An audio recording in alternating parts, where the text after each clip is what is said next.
카드머스. 이름이 더 카드머스. 제우스는 어느 날 황소로 변신하여 페니키아 왕 아게노르의 딸 에우로페를 납치해 갔다.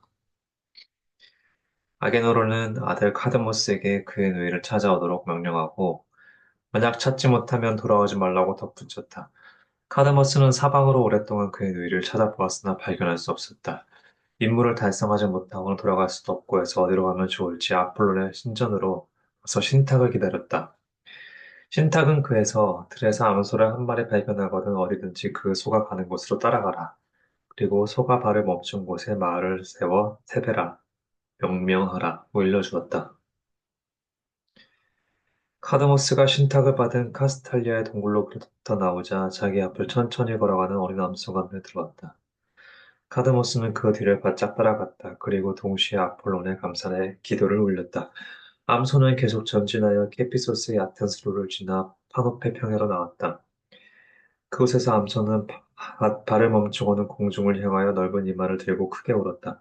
카드머스는 암소에게 고마움을 표하고 몸을 굽히고서 미지의 대지에 키스하였다. 그리고 눈을 들어 주위의 산에 인사하고는 제우스에게 제물을 올리려고 부하들을 시켜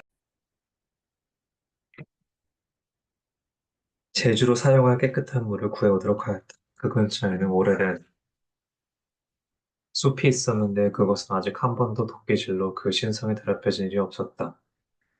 그 한가운데는 무성한 건목에 두텁게 덮인 동굴이 하나 있었다. 그 동굴의 지붕은 나치형을 이루었고 그 밑으로부터 깨끗한 샘물이 솟고 있었다. 동굴 속에는 무서운 뱀 한 마리가 있었는데 벼시 돋친 머리와 금빛으로 빛나는 비늘을 지니고 있었다. 눈은 불처럼 이글거리며 몸은 독액으로 부풀고 세 개의 혀를 끊임없이 날름거리고 세 줄로 된 이빨을 드러냈다. 때마침 물을 풀어온 사람들이 샘에 물병을 담가 병 속에 물이 들어가는 소리가 나자 온몸의 광채가 찬란한 뱀은 동굴 속에서 머리를 내밀고 무서운 소리를 냈다.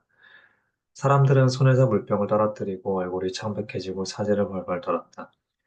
뱀은 비늘 놓친 몸뚱이를 사리고 머리를 가장 키가 큰 나무보다도 높이 쳐들었다. 사람들이 공포에 떨며 싸우지도 못하고 달아나지도 못하고 있는데 뱀은 느닷없이 어떤 자는 그 독이펄로 묻어뜯어 죽이고 어떤 자는 몸으로 감아 죽이고 어떤 자는 독을 풍기는 숨을 뿜어 죽여버렸다. 카드모스는 정오까지 부하들을 기다렸으나 돌아오지 않았으므로 그들을 찾아 나섰다. 겉옷은 사자의 가죽이었으며 손에는 두 창 외에 긴 창을 가지고 있었다. 또 가슴속에는 창보다 더 좋은 무기인 대담한 심장을 지니고 있었다. 그가 숲속으로 들어가니 부하들의 시체가 질비하고 뱀의 턱에서는 피가 흐르고 있었다. 그는 부러지셨다. 오, 충실한 내 부하들, 나는 너희들의 원수를 갚든지 내 자신이 너희들의 뒤를 다 죽든지 하겠다.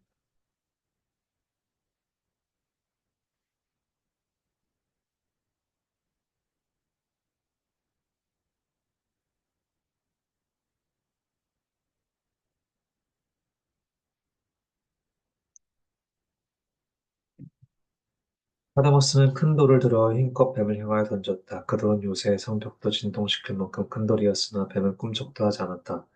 그래서 카드머스는 투창을 던졌다. 이번에는 먼저 번보다는 효과를 나타냈다. 창은 뱀의 비늘을 뚫고 내장까지 관통하였기 때문이다. 뱀은 아픔에 못 견디어 날뛰면서 상처를 보려고 머리를 뒤돌렸다. 그리고 입으로 창을 패려고 하였으나 창은 부러지고 살쪽은 살 속을 쑤셨다. 목이 노염에 부풀고 빛과 불이 턱을 덮고 콧구멍으로부터 내뿜 도끼가 주위의 공중에 터졌다. 때로는 몸을 원형으로 비꼬기도 하고 때로는 자빠진 나무 둥치같이 지면에 펴지기도 하였다.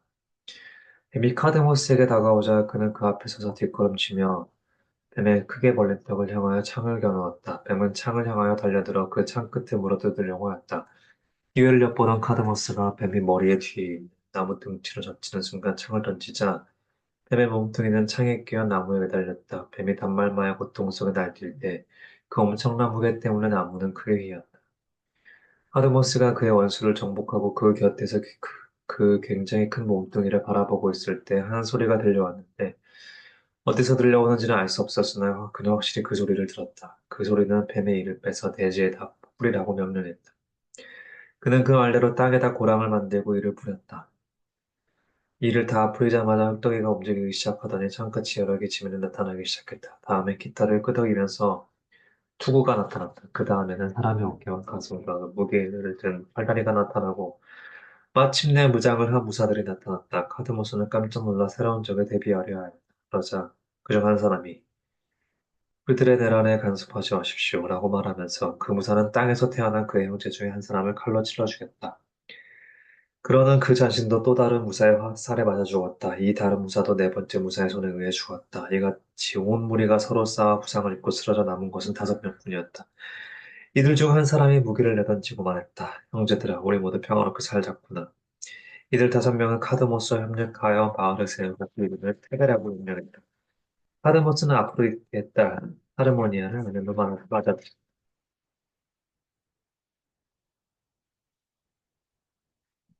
신들은 이 결혼을 축하하기 위해 올림포스를 떠나 결혼식에 참석했다. 하이파이스토스는 자기가 만든 아름다운 목걸이를 신부에게 선사했다. 그러나 불행한 운명이 카드모스 일가를 기다리고 있었다. 그것은 카드모스가 죽인 뱀이 실은 아레스에 갇혀진 것이기 때문이었다. 딸 세멜레와 이노, 및 손자, 악타이온과 펜데우스는 다 불행한 죽음을 당하였다. 카드모스와 하르모니아는 테베가 싫어져서 그곳을 떠나 엔킬리아인의 나라로 이주하였는데 이 나라 사람들은 그들을 환대하고 카드모스는 그들을 왕으로 추대했다. 그러나 자신들의 불행은 아직도 그들의 마음을 침울하게 하였다. 어느 날 카드모스는 부르짖었다. 뱀의 생명이 그렇게도 신들에게 귀중한 것이라면 나도 뱀이었더라면 좋았을 것. 이 말이 끝나자마자 그의 모습은 변하기 시작했다. 하르모니아는 그것을 보고 자기도 남편과 같은 운명을 받도록 하여 달라고 신들에게 기도하였다. 그러자 둘 다 뱀이 되었다. 그들은 숲속에서 살고 있었다. 그러나 자기들의 전신을 생각하고서 사람을 피하지도 않고 해치지도 않았다. 전설에 의하면 카드모스는 페니키아 이네이에서 발명된 알파벳의 문자를 처음으로 그리스에 수입했다고 전해지고 있다. 이름이돈.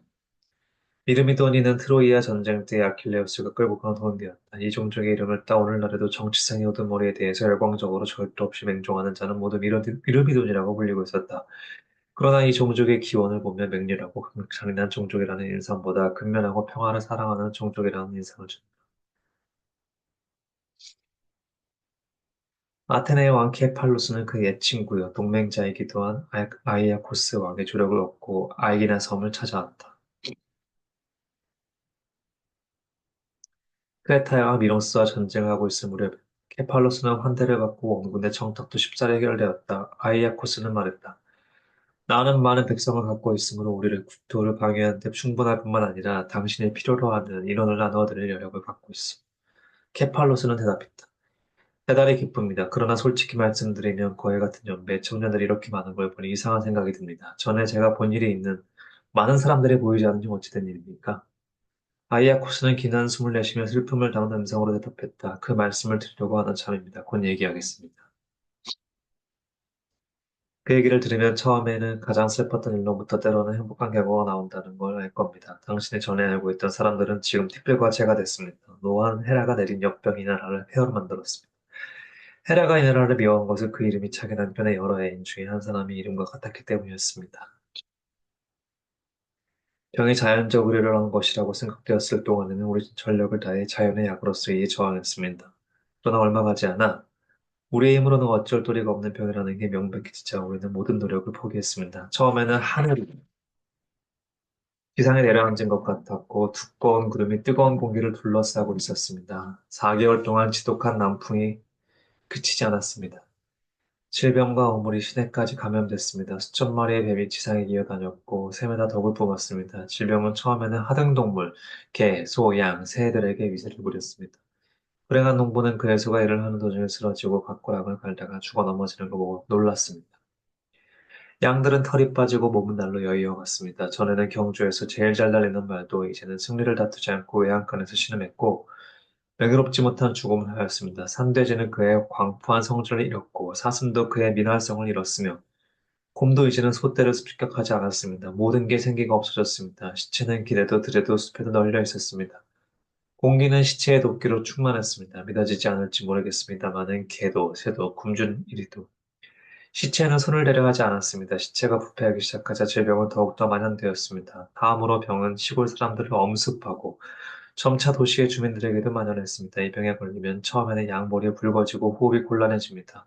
혀도 거칠어지며 붓고 건조한 입은 혈관이 확대되어 벌어지게 되고 공기를 갈망하게 됩니다. 환자들은 그들의 옷이나 침대열을 감내할 수 없어 땅바닥에 누우려 했습니다. 그러나 땅바닥이 그들을 식혀주기는커녕 오히려 그들의 몸이 그들이 누워있는 땅바닥을 뜨겁게 했습니다. 의사들을 속수무책이었습니다 질병은 의사들까지도 휩쓸었기 때문입니다. 그리고 환자에게 접근하면 바로 감염됐기 때문에 충실한 의사일수록 빨리 그 희생이 됐습니다. 마침내 구제에 모든 희망은 사라지고 질병의 유일한 해방자는 죽음밖에 없다고 생각하게 됐습니다. 그리고 신성한 사물에 대한 모든 존경의 마음이 없어졌습니다. 시체는 묻지 않은 채로 방치되고 화장하는 데 사용하는 나무로 부족하여 그 쟁탈절이 일어난 지경이었습니다. 울어주는 사람들조차 남지 않게 되었습니다. 아내와 남편, 늙은이와 젊은이가 다 같이 애도하는 사람 없이 죽어갔습니다. 세상 앞에 서서 나는 하늘을 우러러 부르짖었습니다. 제우스여, 당신이 정녕 제 아버지거든. 그리고 저와 같은 아들을 치욕으로 생각하지 않는다면 제 백성을 돌려보내 주십시오. 아니면 제 목숨도 앗아가십시오. 이런 말을 하자 내성이 들려왔습니다. 나는 부르짖었습니다. 저건 무슨 징조로구나. 제 발신이 나를 버리지 않았다는 좋은 징조이기를. 마침 내가 서 있던 곳 근처에 가지가 크게 벌어진 참나무가 서 있었는데 그 나무는 제우스에게 바쳐진 것이었습니다. 언뜻 보니 한때의 계비가 분주일을 하고 있었습니다. 그들은 조그만 곡식을 입에 물고 서로 앞서거니 뒤서거니 하면서 일렬로 나무줄기로 올라가고 있었습니다. 나는 그 많은 수에 놀라면서 말했습니다. 오, 아버지시여. 저에게 이와 같은 많은 국민을 주셔서 텅 빈 도시를 다시 채우도록 해주십시오. 그러자 그 나무는 바람도 불지 않았으나 가지를 흔들면서 살랑살랑 소리를 냈습니다. 나는 사지가 떨렸으나 땅과 나무에 키스를 했습니다. 확실히 자각하지는 못했으나 나는 뭔가를 바라고 있었습니다. 이윽고 밤이 왔고 여러 가지로 심령이 많았기 때문에 바로 잠이 들었습니다. 꿈속에서도 참나무는 내 앞에 나타났습니다. 그 무수한 가지는 다 살아서 움직이는 생물로 덮여 있었습니다. 나무는 가지를 흔들며 부지런히 곡식을 모으는 개미떼들을 지상으로 던지는 것 같아 보였습니다. 지상에 떨어진 개미들은 점점 커져서 얼마 가지 않아 똑바로 서고 여분의 다리와 검은 빛깔을 버리고 마침내 인간의 모습으로 변신했습니다. 그때야 나는 잠이 깼습니다. 그리고 내 최초의 충동은